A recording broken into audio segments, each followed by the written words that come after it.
The conflict between Israel and Palestine is one of the most complicated in international politics, and as you all probably know, it's one of the most controversial political situations in the entire world. Well, in order to make it easier, in this video we're going to tackle the very delicate issue of the Israeli settlements in the West Bank. And this is a pretty major issue because almost all countries find these settlements to be a serious violation of international law. In the last 40 years, all of the administrations in the United States have taken a position against them, and when I say them, I do mean all of them. And yes, this matter has compromised the special relationship that exists between the US and Israel. And I'm not talking about governments like Jimmy Carter's here, not at all. Indeed, Ronald Reagan himself demanded the immediate freeze of any new settlements, as he claimed they were an evident obstacle to peace. George H.W. Bush threatened to take disciplinary measures of an economic nature, and then Bill Clinton proposed a law to punish Israel by reducing American assistance. Even today, Trump's administration has asked Israel to stop being such a pain in the ass about it.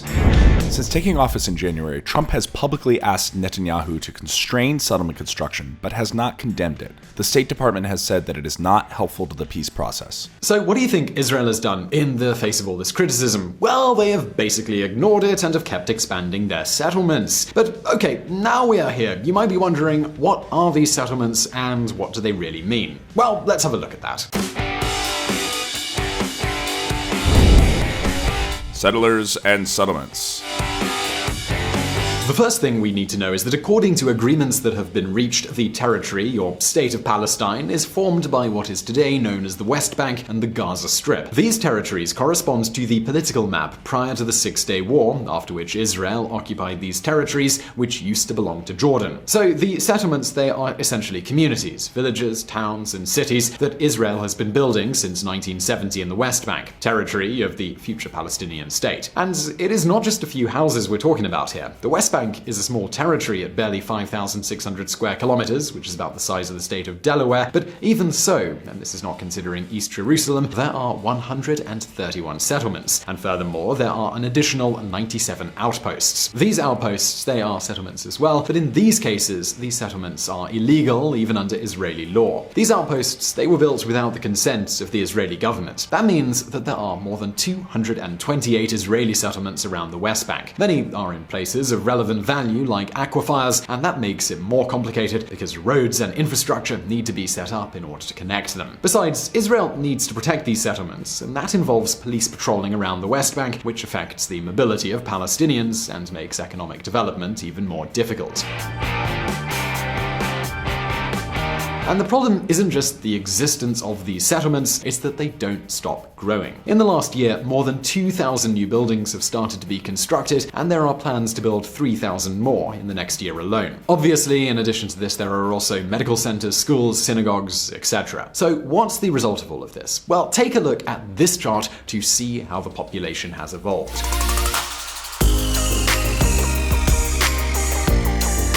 So now you might be asking, well, what's the problem here? Those who are pro-settlement claim these population centers are growing where there used to be nothing. Consider what the mayor of Ma'ale Adumim says about one of the main settlements.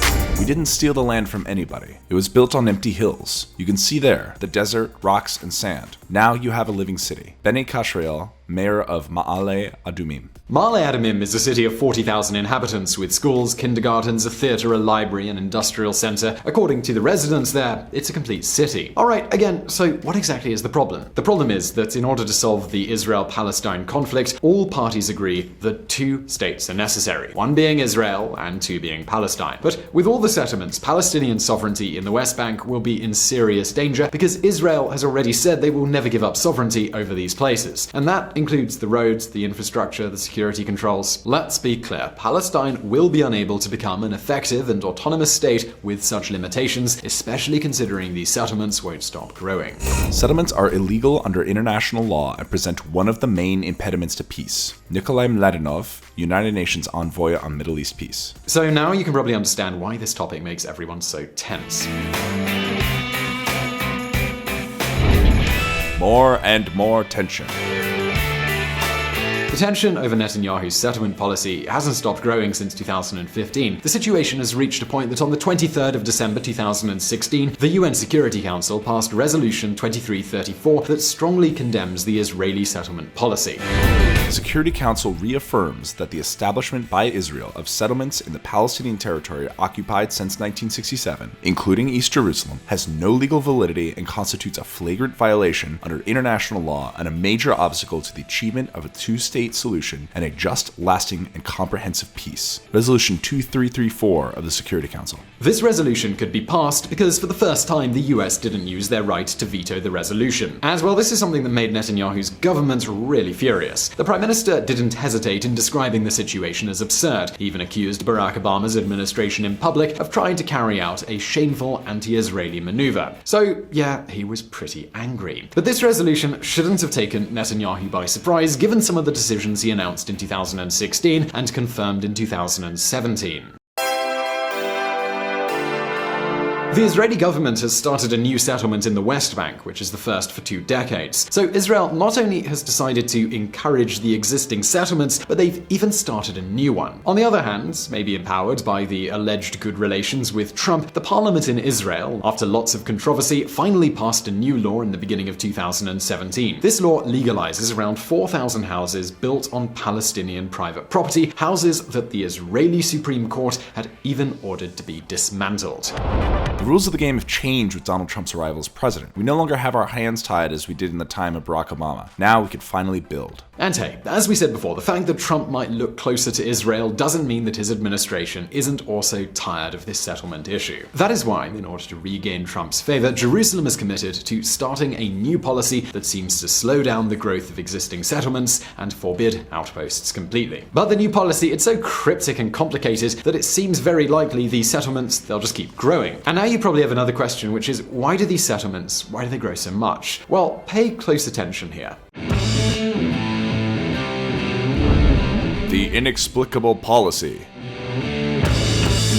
Think about it. Why do so many Israelis want to live in these conflict zones? Is it because maybe there are some valuable natural resources to be exploited? Well, not really. The explanation, it's much less creative. The government of Israel is subsidizing the establishment of these settlements. That's right, the government in Israel co-finances the construction of houses, creating discounts of almost 70% for the price of land, and offers a great deal of financial aid. And you know what the result is? Well, houses are 40% cheaper than in the formal territory of Israel. And, well, that's not all. The government of Israel also ensures security and provides all kinds of public services. So, as you can imagine, the youth and many families see these as places where they can have a better life than they could in Israel's formal territory. So now the question becomes, well, how does Israel itself benefit from this? Well, the truth is, they really don't, and in exchange, they get just a bunch of political and economic problems. These settlements aren't just an obstacle for the peace process and foreign policy, they are also a big waste of public money. So look, with the subsidies, the security, the expensive public services, the Peace Now Foundation and the Adver Center, both Israeli by the way, estimate that the cost of these is more than $1 billion a year. In other words, this is nothing but an expensive policy both for the citizens of Palestine as well as those of Israel.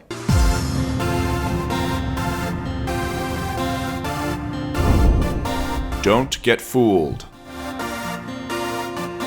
But let me be absolutely clear. Israel is a country full of positive things. Unlike their neighboring countries, Israel is a consolidated democracy with strong civil liberties and a prosperous and innovative economy. Many of the products and services we use every day wouldn't exist if it weren't for the technology developed in Israel. And don't be fooled, putting an end to these settlements wouldn't mean an end to the conflict, because there is a precedent. In 2005, Israel left the Gaza Strip completely, stopping all the settlements and removing all civilians and soldiers. And the result was neither peace nor prosperity. The Strip is now controlled by Hamas radicals, and it is even in conflict with the government of Palestine itself, and the situation isn't good from a humanitarian perspective. But it definitely doesn't justify the settlement policy of Israel and their lack of commitment towards a peace agreement. And so now the question is there really any possible solution to this conflict? Well, more and more experts claim the solution needs to be a bottom-up strategy. That is to say, encourage economic development in the West Bank, establish a dialogue and understanding where trade relations between Israelis and Palestinians are normal, and let the national authorities in Palestine have more jurisdiction. These, they all require time,